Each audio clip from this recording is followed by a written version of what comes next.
The U.S. State Department says a crowd has attacked its embassy in Damascus. CNN's Awa Damon joins me now from the Syrian capital with the latest. Awa, what can you tell us about this attack on the U.S. embassy compound?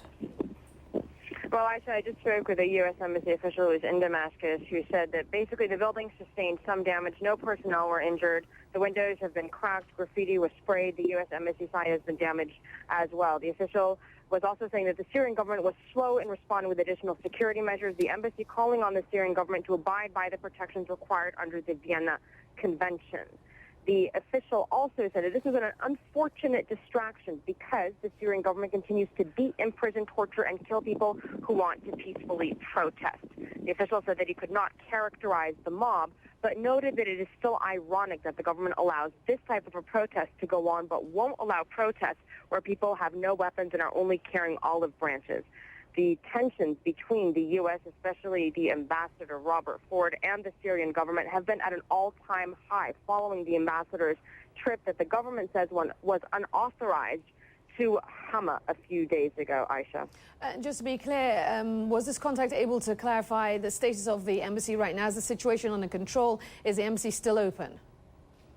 Yeah, the situation right now is under control. It appears that the mob has largely left. Syrian security forces did eventually arrive on the scene and, try to restore some sort of normalcy and stability. The mob was throwing rocks, using other destructive measures. The attack lasted for a few hours.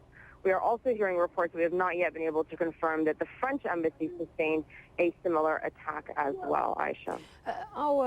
Putting that to the side for a moment, let's talk about these national dialogue talks, the conference that has been underway now. What can you tell us about that? I mean, how credible is this whole enterprise? Well, from the government's perspective, this most certainly is incredibly credible, and the government says that this dialogue, this national dialogue conference, is the first step towards creating a framework to implement a multitude of reforms, which would eventually, according to the government, lead the country on a true path of democracy. Government officials are saying that once these reforms, when they eventually do emerge and are implemented, Syria will never be the same. The opposition, however, remains highly skeptical. There is no representation of the street activists, those who have been going out in the thousands demonstrating against, risking their lives to do so. And the majority of leading opposition figures have also boycotted, saying that the government first has to stop the violence before people can even begin talking about dialogue. And we heard that echoed by some opposition members who did to attend. One of them, Al-Sayyid Fassini, said that he came to this conference with a single purpose. He wanted to ask the government if, in fact, they truly had a program of reforms or if they were simply buying time.